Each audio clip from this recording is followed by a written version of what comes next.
Par rapport aux conditions, les conditions de la prière. Ok, nous allons maintenant lire, on nous lit tout simplement trop rapidement. 1 Corinthiens chapitre 6, verset 19 à 20. Rapidement. 1 Corinthiens 6, 19 à 20, je lis le nom du Seigneur. Amen. Ne savez-vous pas que votre corps est le temple du Saint-Esprit qui est en vous, que vous avez reçu de Dieu et que vous ne vous appartenez point à vous-même, car vous avez été rachetés à un grand prix. Glorifiez donc Dieu dans votre corps et dans votre esprit qui appartiennent à Dieu. Amen. Amen. La parole de Dieu nous dit, nos corps sont des temples bien réservés pour le Saint-Esprit bien-aimé. Nous autres, ton corps, mon corps à moi, nous devons la garder plus que toute chose. C'est là où Dieu vient pour demeurer bien-aimé. J'ai toujours donné l'exemple de la vie chrétienne par rapport à un homme qui se marie à une femme. La femme appartient à l'homme et l'homme aussi appartient à la femme. Eux deux ne peuvent pas se priver de cet amour, bien-aimé. C'est comme ça, bien-aimé. La vie chrétienne est aussi comme ça. Nous ne devons jamais, lorsque Dieu a besoin de nous, s'il a envie de faire quelque chose dans ta vie, et il vient, il trouve cet temple qui est sale, ça sera impossible qu'il puisse venir demeurer en toi. C'est pourquoi tu dois garder jalousement ton corps plus que toute chose dans cette vie. Parce que ça demeure, c'est là où Dieu vient se manifester. Mais Ayakouti, la saleté, il est pur, bien-aimé, il est saint, c'est impossible parce que tu lui as empêché. Il n'y a pas une obéissance en toi, bien-aimé. C'est pourquoi Dieu nous dit, bien-aimé, de garder ce temple qui est le temple de Dieu. Parce que le Saint-Esprit vient habiter. C'est au travers de la puissance de Dieu que Dieu se manifeste dans nos vies. Maintenant, si son temple, qui est notre corps, est souillé, quelque part, nous ne trouverons pas grâce devant cette face de Dieu. Qu'est-ce qu'elle nous dit, Romains 12, verset 1? D'offrir nos corps comme de membres, comme des sacrifices vivants de Dieu. Nous devons offrir nos corps à Christ, nous étant enfants de Dieu. C'est ça la différence. Les hommes religieux, ils ne savent pas ça. Ils font de leur corps tout ce qu'ils veulent. Mais pour nous, la différence est ça. C'est sacré ce corps, bien-aimé. Nous autres, on a eu ton corps, c'est sacré. Si tu ne sais pas garder ton corps plus que toute chose, c'est là où commencent les dégâts dans ta vie. C'est là où commencent les difficultés dans ta vie. Considère ton corps, bien-aimé. Garde cet corps, bien-aimé. Cherchez, bien-aimé, à offrir ton corps à Christ, bien-aimé. Ça l'effort n'a pas moyen. Christ est tout simplement yikakane. À sa autonomie, à sa position suprême. Si réellement ce Dieu-là prend cette position supérieure de ta vie, tu verras que tout va changer dans ta vie. Tu verras que ta vie ne sera plus la même début. Parce que tu as considéré, parce que tu as offert, tu as donné en sacrifice. L'exemple, c'est Christ lui-même, bien-aimé. Il a donné son corps comme sacrifice. C'était à Golgotha pour te sauver et pour me sauver. Et qu'est-ce qu'il nous a dit? Après cela, il nous a dit, chargeons-nous de nos croix et suivons Jésus-Christ. Si toi, tu ne te charges pas de ton croix, tu ne suis pas Jésus tel que la parole nous dit, c'est là où commence toute chose. C'est là où tu vas te dire peut-être que non, Balokinga, je suis dans des problèmes familiaux. Or, c'est ta vie toi-même. Tu ne comprends pas comment est-ce que Dieu est en train de mener ta vie. Tu ne sais pas offrir ton corps. Tu ne sais pas tel que 1 Corinthiens 6 nous dit de donner ce corps comme temple de Christ. Afin que cette grâce, afin que toutes les conditions favorables de la prière puissent être réunies dans ta vie. Afin que cette base puisse se manifester en toi. Ok, la première des conditions, nous commençons pour ceux qui écrivent. Première étape, être en règle avec Dieu. Bien, nous lisons Ésaïe 59, le verset 1 à 2.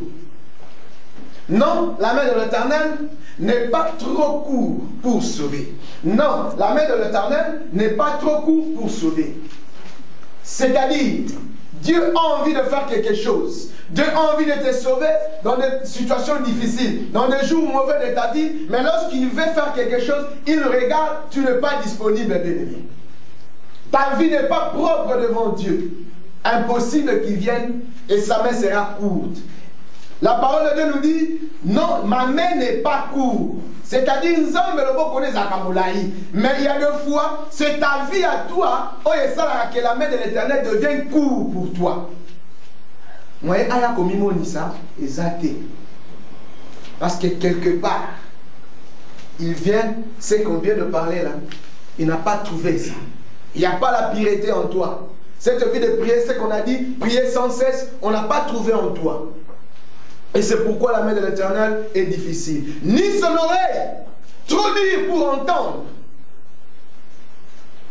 C'est que Dieu écoute, mais il va faire semblant de t'écouter parce qu'en toi, tu n'es pas possible, tu n'es pas capable, tu n'es pas disponible.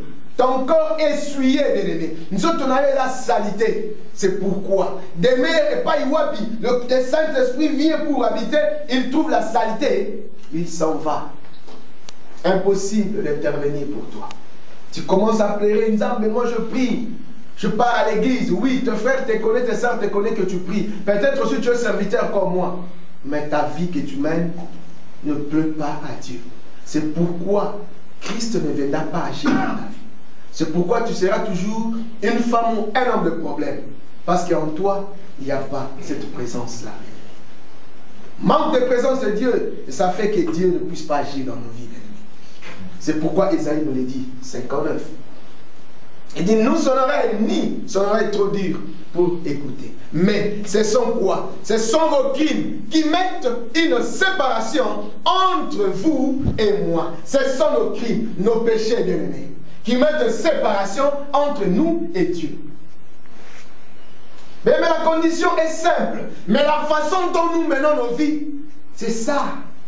Grande difficulté. Difficulté de nous, on ne parvient pas à avancer parce que quelque part, nous sommes souillés, bien-aimés. Nous sommes dans les erreurs. Qu'est-ce qu'on a dit? Lorsque tu tombes, cherche à te relever. Prie l'Éternel. Oui, Dieu, je suis tombé, mais je me reviens encore devant ta face. Pardonne et pitié de ma vie. Mais toi, ce n'est pas le cas. Lorsque tu tombes, tu trouves c'est normal et ça continue. La vie continue pour toi. Il n'y a même pas quelque part où tu t'inquiètes en disant que non, ce que je fais, c'est mal devant la face de Dieu. Mais un enfant de Dieu saura commettre un péché. Il faut que quelque chose lui parle en lui, que tu as mal fait. C'est ça un enfant de Dieu. Et qu'il y a ici dans ton oreille en te disant non, tu as mal agi. Et lorsque ça te dit comme ça, cherche déjà quelque part où là où tu peux te concentrer et demander pardon. Parce que tu es ouvert. Et qu'est-ce qu'elle nous dit encore? Elle nous cache sa face et empêche de nous écouter. La face de Dieu est cachée pour nous. Parce que la face du mari ainsi que de sa femme, chaque jour, c'est comme ça. Il faut qu'ils se croisent à chaque fois. Parler. Tu ne peux jamais parler avec une personne, il te tourne le dos. Comme je vous prêche là-bas, je regarde maintenant ici et je vous prêche. Est-ce que vous allez comprendre la prédication? Quelqu'un va dire, ah mais pasteur, qu'est-ce qui se passe avec eux? Tu vois, ce sont le péché qui casse la face de l'Éternel. Nous cherchons le voir, nous ne le voyons pas à cause de nos péchés. Parce que nous devons le voir. Lorsque nous le parlons, et Seigneur est au monaï. Mais on ne le voit pas à cause de ça. C'est pourquoi cherchons à arranger nos vies. Cherchons réellement, bien-aimés, à entretenir nos vies, bien-aimés, à les arranger, afin que Jésus-Christ puisse nous écouter, que nos péchés ne cachent pas la face de Dieu et que n'empêchent pas qu'il puisse nous écouter. Parce que nous avons besoin de cette grâce-là, bien-aimés. Parce que Dieu a sa part et l'homme aussi a sa part. C'est ça. La part de Dieu c'est de nous écouter et de réaliser ce que nous lui demandons. Et notre part, c'est la prière, bien-aimé. Parce que notre part, c'est réside dans le principe qui est très important. C'est Jésus-Christ qui nous parle ici, dans Matthieu chapitre 5, versets 23 à 24. Qu'est-ce que nous dit la parole de Dieu? Si donc tu présentes ton offrande devant l'autel, si tu viens avec ton offrande devant l'autel de Dieu, c'est-à-dire ta prière à toi, lorsque tu t'approches devant l'Éternel, tu veux lui dire quelque chose, tu veux lui soumettre ce que tu as envie de lui soumettre. Qu'est-ce que la Bible nous dit? Et que tu as un problème, tu te souviens que réellement avec ton frère, tu as un problème avec lui, laisse d'abord l'offrande. C'est ce que la parole de Dieu nous dit. Tu dois d'abord laisser l'offrande et aller d'abord arranger avec ton frère. C'est ça. Là, nous recourons trop rapidement chez Adam et Ève. Avec ces deux enfants, il y avait Caïn et Abel. Lorsque Dieu leur a demandé d'offrir l'offrande devant la face de l'Éternel, Caïn, son offrande n'était pas bonne. Parce que qu'est-ce que Dieu nous disait? Enlève cet esprit qui s'est levé devant ta porte. Chasse cet esprit.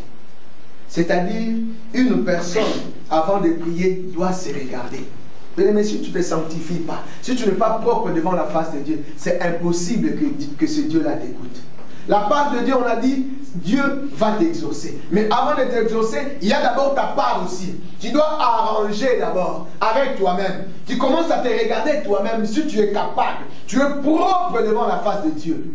Et maintenant, tu repousses dans la prière. C'est ça la première des conditions. Tu regardes d'abord si tu es en règle. Il n'y a pas quelque part quelque chose qui va te disant que non, tu n'es pas bien. Il n'y a pas de reproche en toi. C'est à ce moment-là que tu vas te dire non. Maintenant, il faut maintenant que je m'approche devant la face de Dieu. Et que c'est Dieu. Mais si tu as des problèmes, bien-aimés, c'est inutile d'offrir cette offrande parce que l'Éternel ne va rien écouter. Il ne va rien agir, bien-aimé. Parce que quelque part, il y a cette culpabilité-là qui s'élève à chaque fois dans ta vie. Amen, hein? Amen. Ok, nous passons à la deuxième.